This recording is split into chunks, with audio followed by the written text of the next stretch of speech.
19-year-old New Zealander Joan was murdered while working at a Sydney service station in 1971. I get a really bad traumatic passing. It's out of the dark, like out of the blue.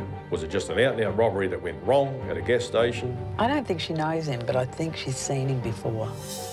Or was she the target? He knew what he was going to do. To this day, Joan's family don't know who killed her or why. Two psychics will turn to the spirit world for answers. I hear screaming. I can hear her screaming. I can hear her scream, but nobody's hearing her. Can the psychics find answers for Joan's grieving family? Her life's been lost, our lives have been ripped apart, and no one's been held accountable. And clues to find her killer? There's so much anger built up in this guy that he's just exploded. Total rage going out on her body. I feel like I want to put some flowers there for her. She never got home.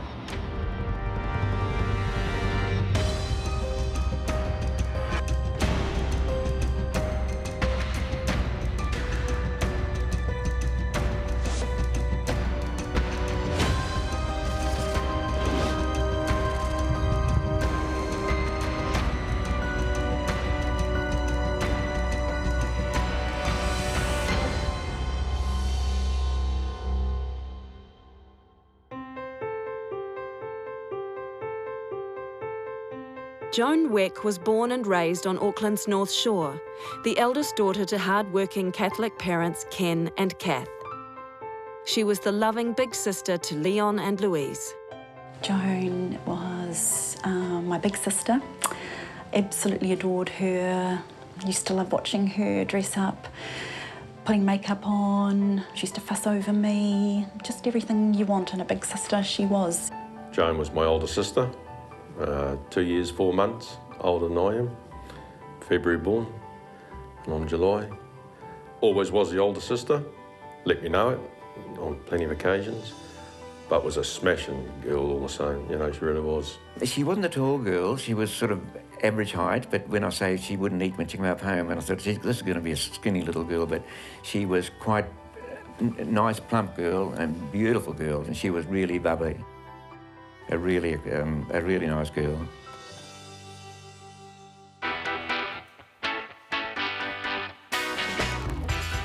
I knew Joan when I was 14 years old at school, Rangitoto College, 1968.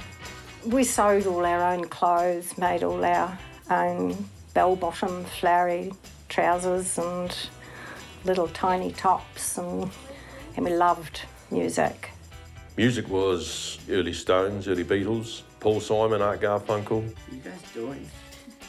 I've still got books somewhere of her writing down, word for word, listened to every song and wrote all the lyrics down, choruses, etc. Those just fun times, just happy, long hair, dye your hair. One day your hair would be purple, the next day would be black. Joan was fun-loving, carefree, and caught the eye of many a young man. She was smart, pretty, and very outdoorsy. A sporto, yeah, total sporto. Just loved everything outdoors, everything. And ballet, beautiful ballet dancer. Did ballet for 7 years. I didn't realise she'd done it that long till I found her certificates. And yeah, she'd done it from when she was 10 right through to 16. Gymnastics and swimming and cricket. And, you know, everything. We just played everything that we could. In the late 1960s, surfing was all the rage, and it's at the beach where Joan met her first true love, Chris. A crowd of us at that particular time were down at Rossy Bay Beach, surfing, and a crowd of us used to always go down there. And she was into surfing as well. She was a pretty get up and go sort of a girl, attractive. We were similar type people. She was an extrovert, I suppose, and I've been told I can be a bit of an extrovert, so we got on very well together. Chris was just surfing mad. Yeah, had an old V-dub, you could hear it coming from a fair distance. Oh, it was just a Volkswagen that had, I think, one of the biggest aerials in the bays at the time, which was a big thing. Go to the local beaches. Parkery was a haunt that we used to always go to. The Coromandel, and just generally had a good time. Yeah, I think there's books and diaries and, you know, Chris Hay Forever and all this stuff on the back page. as everybody did in their first love, I guess. Yeah, they got on well.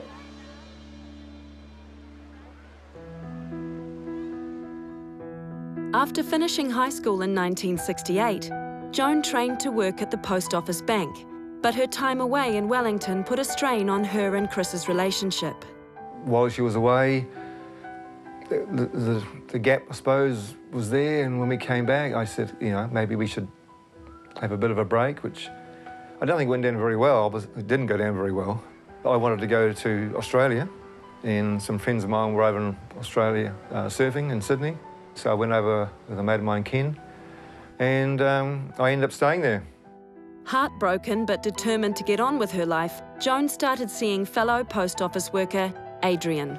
She was a bubbly sort of person, very mischievous sort of person, cheeky, didn't really like authority. She liked her own way, but in a good way.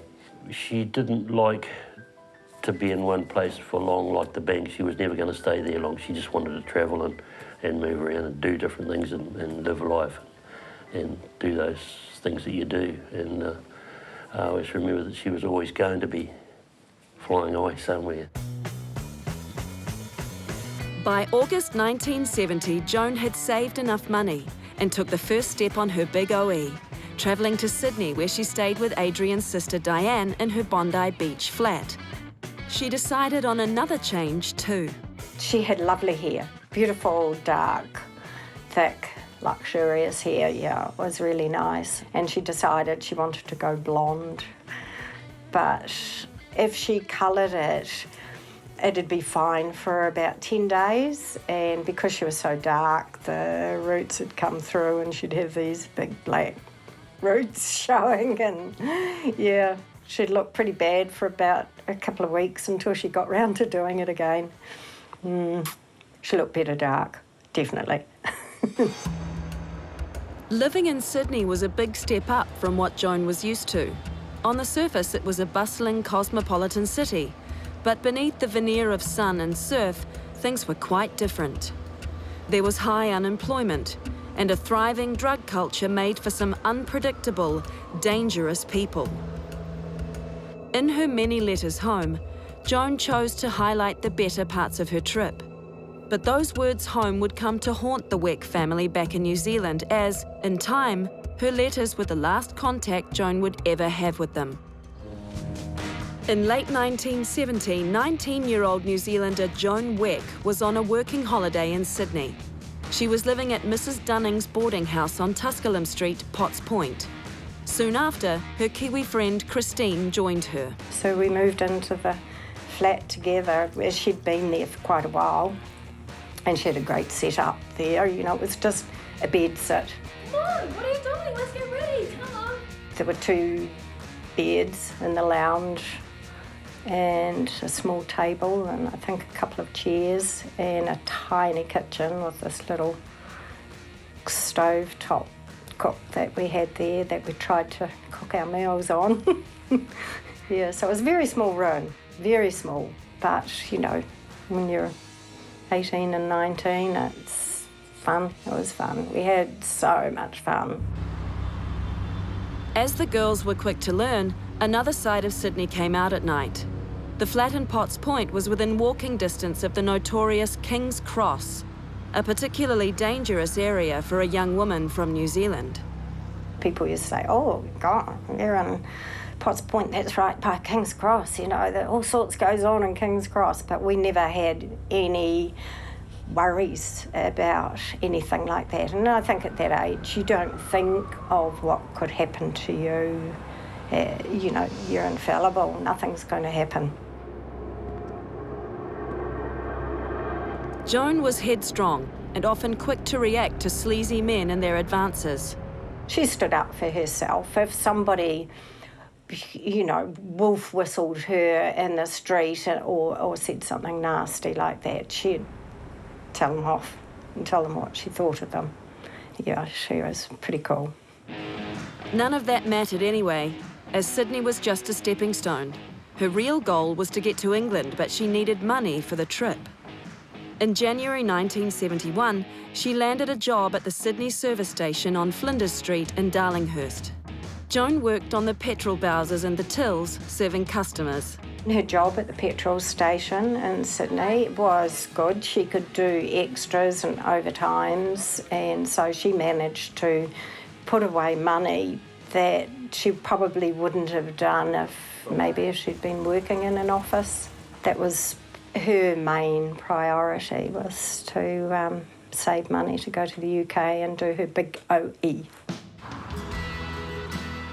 In the months leading up to the trip, Joan and Christine continued to enjoy the sights and sounds of Sydney. They would visit the beaches, cafes and local shops. We didn't spend a lot of money on clothes then. I actually had quite a good wardrobe because I used to do a lot of sewing, so I'd taken a lot of clothes with me.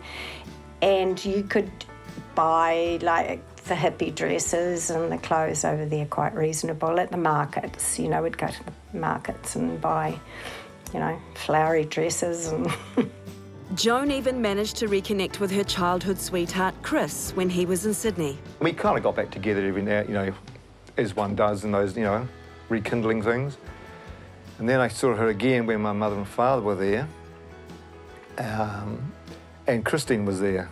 they had a van, so they'd come and pick us up and play the music and have the music on full bore, and Cosby Stills, Nash and Young. I can still picture us in this van heading up to Palm Beach for the day, and had a picnic, and they just drop us off the next day. So it was pretty awesome. The good times weren't to last, however, as Chris wasn't ready to be pinned down. I was going to Europe with the boys from New Zealand and the mining company, and she said, she was looking to go herself and she might like to meet up. And I said, well, yep, if it happens, it happens.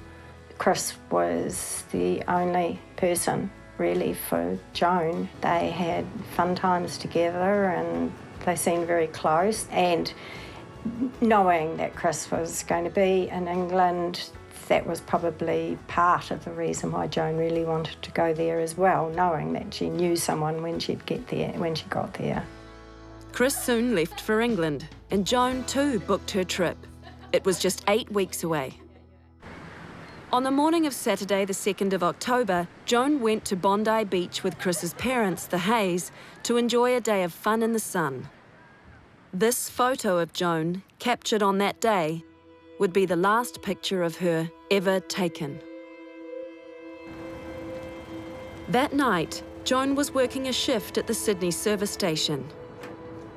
She was covering for another employee who'd called in sick. Eyewitnesses described her as friendly and in a good mood. Hey, love, how you going? Yeah, good, thanks. How are you? All right, a bit cold, At approximately 10 p.m, Joan went to the storeroom for a short break.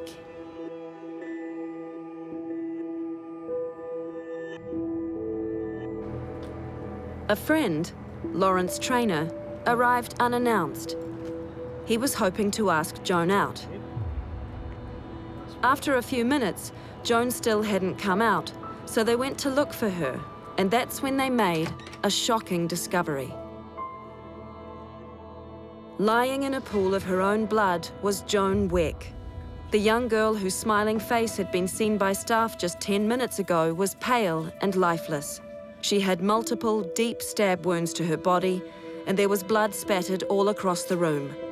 The young men who found her were in absolute shock, and it was clear to them that 19-year-old Joan Marie Weck was dead.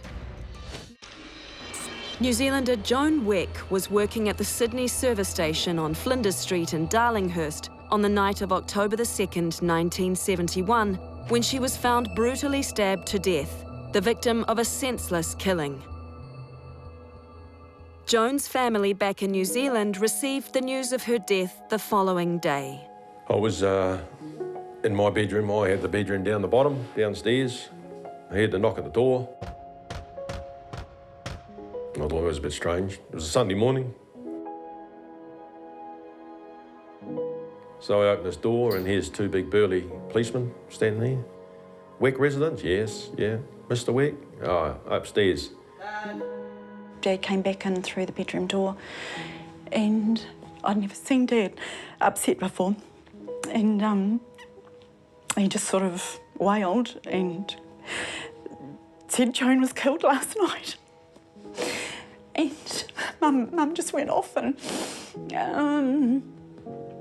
it's just sort of like crazy time. And Dad, Mum yelling, screaming, wailing. The radio was on and they said there's been a report of a murder in Sydney and this young lady has been stabbed so many times and she's died and her name is Joan Marie Weck. And I just lost it. Just got so upset. Hearing about it, you know, on the radio, it was just terrible. It's like it was yesterday, really.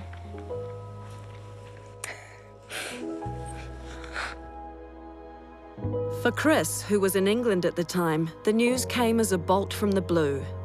And his parents, who'd been with Joan on the day of her death, were equally shocked. They were devastated because my father had to go and identify her body, which was a hard thing to do for him, obviously. Yeah, and they were very, very upset, very upset. Even when I went back and, yeah. Well, we were devastated, yeah, because we had kids of our own, you know, and she was just a lovely, really nice girl, and we were, all our family were close to our you know, all the other, like our daughter's cousins and et cetera, pretty close, so it really hit us hard, really hard. The New South Wales Police immediately launched an investigation. Combing the crime scene for clues, they began to gather evidence. Was Joan's murder intentional? Was there a motive? Or was it just a cruel twist of fate? She wasn't due on that night. The shift that she was supposed to be on wasn't that Saturday night. She was covering for somebody else.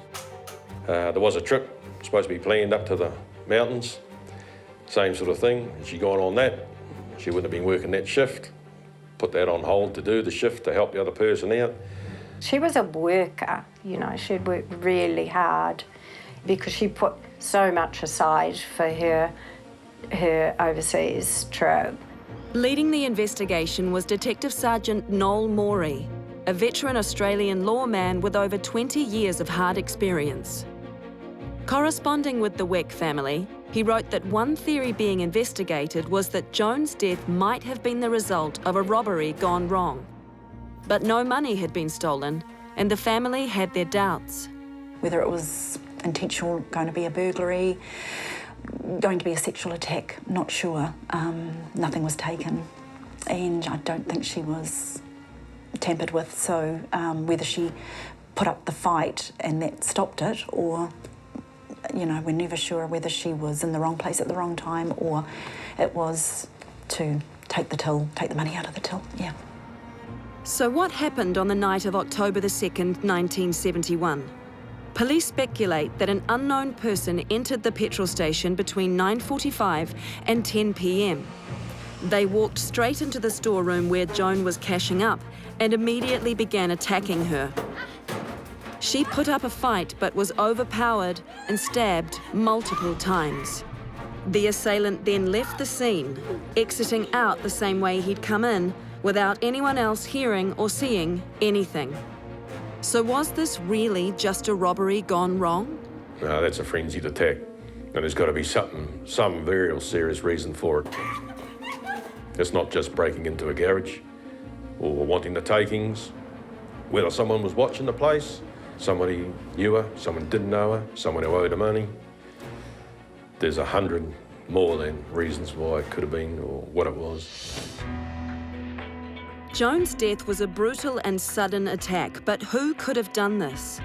There were some clues at the crime scene. Fingerprints on a nearby wall, shoe prints on the floor. Nothing leading to Joan's killer. She put up a good fight, a brave fight. There was defensive marks, hands, forearms. So you'd like to think, obviously didn't turn the blade on the aggressor, But you'd like to think she gave, you know, claw marks to the face. They don't go away the next day. She would have fought with everything she had. She's a really spunky girl like that. Yeah, she would have fought as hard as she could.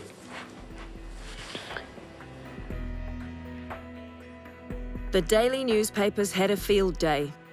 The photo of Joan with her blonde hair and short skirt was splashed over the front covers to sell more copies. And the newspapers latched onto the idea that Joan was murdered by a jealous ex-lover. I think that they tried to make her out that she was some sort of a prostitute.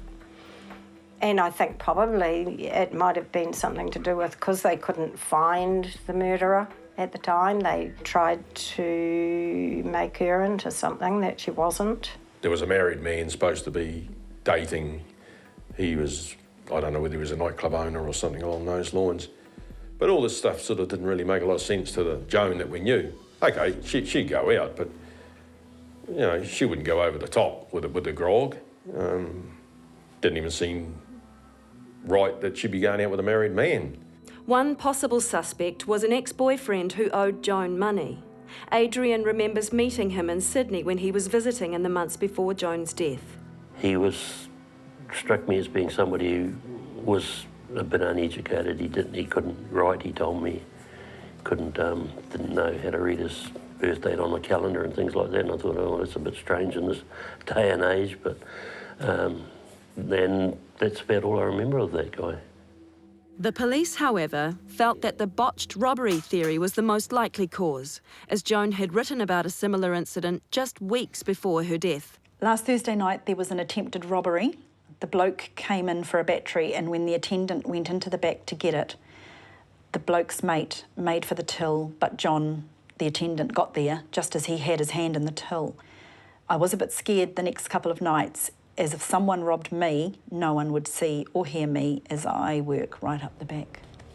Yeah, so she's saying there if it happened to her, no one would hear her, and who knows if that was that same guy that put the hands in the till as he come back and hit on her. The attempted robbery was unnerving enough, but there was another possibility, one that could prove to be the key to finding Joan's killer. Joan came home from work one night, it must have been 8 or 9 o'clock at night, and she just said it matter-of-factly. This guy came in and started mouthing at her. Well, beautiful, that's what it is. Look, I'm not interested, all right? Saying, you want to go to bed with me, and do you want this, and you need that, and just being abusive. You ain't got a boyfriend or nothing. It's none of your business. It's time for you to go. No. And she told him where to go. And he said, I'm going to come back and get you. I'm going to come back and get you. Those were his exact words. I will come back and get you one night. It was a threat. It was a genuine threat. But she wasn't worried about it. She just shrugged it off and, you know, didn't think anything of it really at all. And that's just always stuck in my mind, that maybe it was him. Joan's parents, Kath and Ken, travelled to Sydney to attend the inquest, but became frustrated at the lack of information. They didn't get any concrete answers because there was no DNA those days. They couldn't prove anything, and yeah, it was pretty hard going. But there was three names, three documents come into the coroner's court, and one was William Arthur. He reckoned he slept with Joan, and there's another guy called Colin Gifford. He took her out. Another guy called Lawrence Trainer. He came in with a taxi driver. They arrived at the service station just before Joan was murdered, and he wanted to take Joan home. However, the 3 men who presented at the inquest all provided alibis, clearing them of any wrongdoing, leaving Ken and Kath at a dead end. Every question that they sort of had, they were hoped would be answered, and it just sort of went through the motions. A month after Joan's death, Detective Sergeant Maury informed her parents that she'd been writing a letter the night she died, possibly minutes before her murder. This is that letter. The family were hopeful it might contain clues that would identify her killer. It did not. It had everything positive in that. Still looking forward to the trip away. There was nothing in there to sort of say, well, I'm in the mire. Things have sort of gone the wrong way here, and I need help. Otherwise, she would have got help.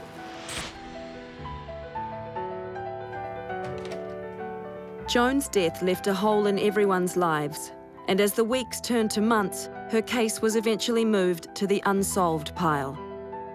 It was all too much for Joan's mother, Kath. She was just broken. Listening to her talking to her very good friend Mavis, I heard her say, I can't go on. I don't want to go on without Joan. And Mavis said, you've got to go on because you've still got Leon and Louise and you've got to go on. I'd say my mum was never the same again. No, I won't say, I'd say part of her died would be the best way I could put that. She made 1980, she passed away. She had another 9 years, but they weren't a nice 9 years. How could it be? The one you doted on, your very firstborn, in such circumstances passes away. It's been 46 years since Joan Weck was brutally murdered in the back room of a Sydney service station. Was her death a botched robbery or something more deliberate? Someone's done this. They're out there, they're living. Our lives have been torn apart because of it, and if the psychics can come up with something to give the police or, just something to give us a bit of closure, because it eats away at you. If you can stir up memories in anybody, somebody now who, could be terminally ill, want to get it off the chest, or very late in life, the person himself's not going to come forward. But if he had ever told somebody in confidence and they came forward, that'd be brilliant. I'd love to see a resolution. I mean, that would be the perfect answer, wouldn't it? Find out who did it. I would love to see them, obviously, to catch the murderer and put him away for the rest of his natural life. I would love to see her name cleared, in that she was a true, loving, trusted friend and was not this prostitute that she was painted out to be. Sensing Murder has brought together two of Australasia's top psychics, Deb Webber and Sue Nicholson. Deb lives on the Sunshine Coast and is known for her ability to connect with the spirits of the deceased. She just said to let you know that when you die, you don't have to have any money and you go shopping every day. English-born Sue has lived in Wellington for the past 25 years and, like Deb, is well known for her ability to help bereaved families communicate with loved ones. He had this feeling that I've got to do what I can, I've got to live my life the best I can, and that's what he did. Upon their arrival in Sydney, Deb and Sue, on different days, are directed to a hotel where they will attempt to connect with the spirit of Joan Marie Weck. The rules for Sensing Murder are clear. The psychics have no prior information about the victim or the filming locations. They are filmed on separate days. Their job is to provide the victim's name, age, sex, and details of how and when the person died. Correct answers are sometimes confirmed by the film crew. Each psychic is given a downturned photograph of the victim. They have 8 hours to make contact with the spirit of the victim. I'm seeing a lot of blue, so I have to work out blue is communication as well in the spiritual realms. But I'm also feeling around in this area, so I don't know if they passed with something there, and I'm working with that. They're saying it's time now. Time now, what time now? To sort this out. Okay. I think I've got a female here. Well, it's a soft energy at the moment, but still getting female. Getting in family. At the moment, just female really strong, but something to do with family, so she could be a mother.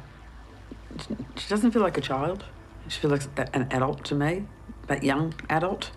So she could be in her teens, teens to young adult. Sue finds it helpful to write down some of the things she is shown. I feel this person is popular. Okay, yeah. Okay. Yeah, people, I see people. I feel young, I feel like laughter and vibrant, and, you know, the personality's coming through, very light-hearted, and, you know, like I want a chatter, likes to chat. People were drawn to her, her energy. I feel people were drawn to her personality. You know, like you're walking out of a school and you're chit-chatting with all your friends and you're having a lot of fun, and that's the sort of energy that I'm getting around her. I also feel as though she's not a bad person, like she was a good girl. She wasn't. While Deb appears to be getting a strong connection with the spirit of Joan, Sue's connection is more faint. I keep wanting to go around the head area and the hair. I'm trying to work out, because I keep getting... it's a female. Can I turn this picture over? Female, the hair. Okay, got it. She's brown hair. She has to be. Yeah, I have to go with the brown because she keeps pointing to the top of my head.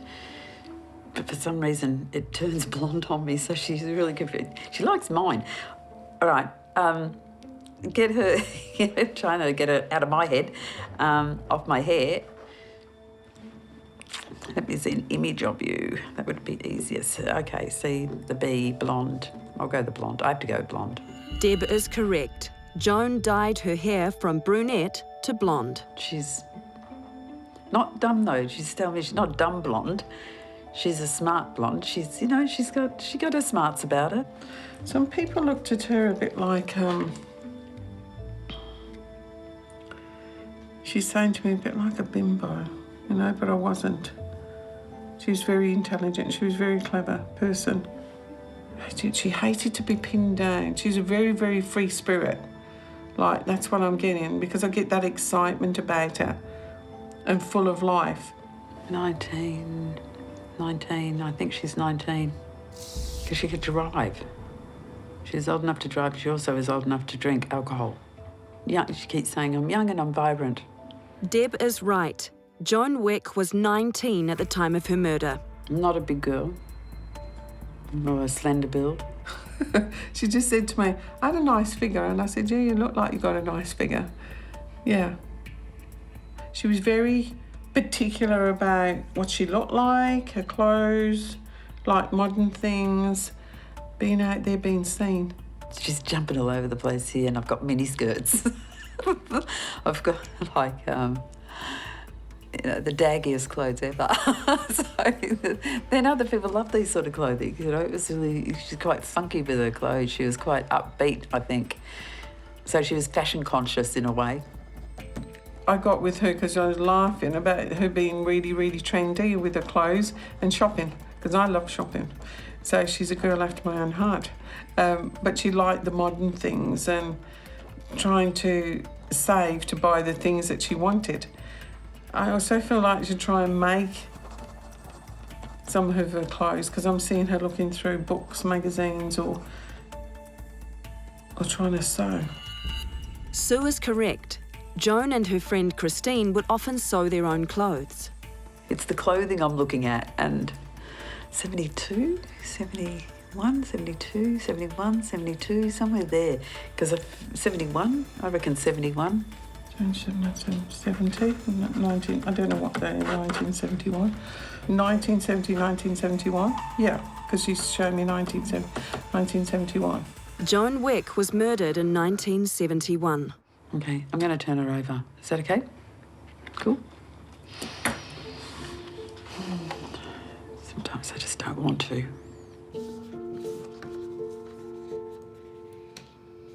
Yeah, sad. I see tears. I'm looking at her and she's crying at me. She's just crying. Oh, that's what the heaviness is. Okay. Oh. She's beautiful.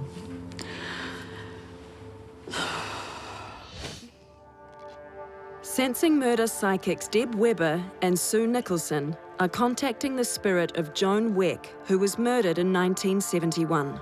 Having looked at her photo, Deb picks up on her first name. She just gave me a J. I think it's a J, her first letter or something. I had J. Is it O? Joy. It's a small letter, so it's, of course, A or O. O, Jo. O, Jo. Joan. I asked her what the M was, and all I heard was, "What's your name?" And it was like, Marie. So my middle name's Marie, M-A-R-E-E. So I don't know what that's got to do with it, but anyway. Joan's middle name was Marie.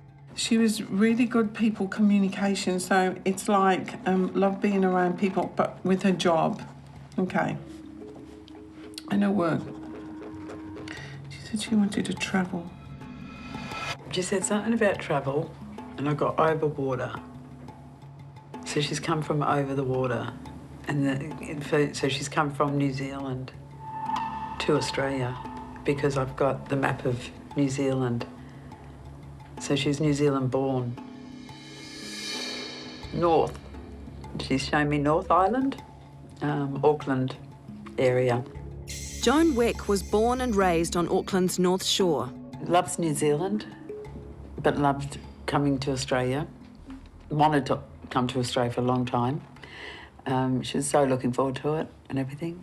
And all I heard then was, "But you can die anywhere." She had a bit of a temper, I must say. She said, "No, mess around with me and I get annoyed. Like, I'll help," she's saying to me, "I'll help anyone." But she said, "Lie to me or cheat on me, that will be it." Joan would never back down from a fight, which may have contributed to her death. Her big problem, she said, it was I trusted people too much. I keep hearing the word work. I keep seeing cars. I got used. Especially used by males. I must be in a car park or on a near a road anyway, because I can see cars everywhere that she's showing me. But I get a lot of jealousy around her. I get just jealousy from people. And something about a petrol station or something rather. I thought it was a train station, but it could be a petrol station, seeing as though there's cars everywhere again. A male. It was very possessive of her. She'll work at the petrol station though, because she keeps saying work. Because I can hear cars, I can hear cars going by. Yeah, it's in the city. The work's in the city. There's a D to do, because I said to her, where are we? Where are we? And I got a D in a suburb or something. That's what it looks like anyway to me. It's a popular area, whatever it is. It's changed over the years, she said. And darling. Well, the only place in Sydney that I know of that's like darling is Darlinghurst. The Sydney service station where Joan worked was in the inner city suburb of Darlinghurst. The psychics now hone in on the night of Joan's murder. Still see it outside at night, and it's dark. It's still getting quite cold, so I'm looking probably late at night. Either she was found late at night or it happened late at night. Yeah, so late at night, 10 o'clock or... Oh yeah, it's 10 p.m. Joan was last seen alive just before 10 p.m. There was a struggle. It's like a fighting struggle, it feels like. Someone attacked her. Anger. I feel angry. Violent. Yeah, and they're screaming. There's something, a blow to the chest. Oh, my head is so heavy. And the extent of the injuries of what I'm getting with her, it's like a big blow to the body. There must have been a few stab wounds or something going on, because I feel like I've been hit quite a few times. There's something over her mouth or something. be quiet, be quiet. I keep hearing you, shut up. So I feel like something's happened again to my head and around here. And the other thing I keep seeing is blood. I'm just seeing her there, just lying there. I keep hearing my life was taken away from me. This random person just took her life.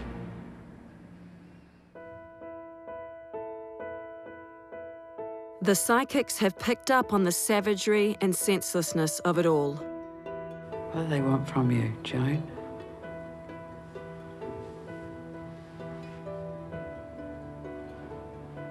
They want money from her? Do they want money from you, or do they want to rob the place? Show me, are they here to rob the place? I asked her the question, are they here to rob the place? And all I get is, I'm getting like, screaming and fear again. I'm just going into this total fear of, and being, again, I can feel ripping of the clothes. So it could be in that silver thing, the knife.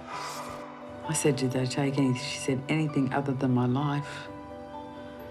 This wasn't an accident, because I'm not getting that. There was an intent behind it. Even she wants to know why, because she keeps saying to me, I didn't do anything to anybody.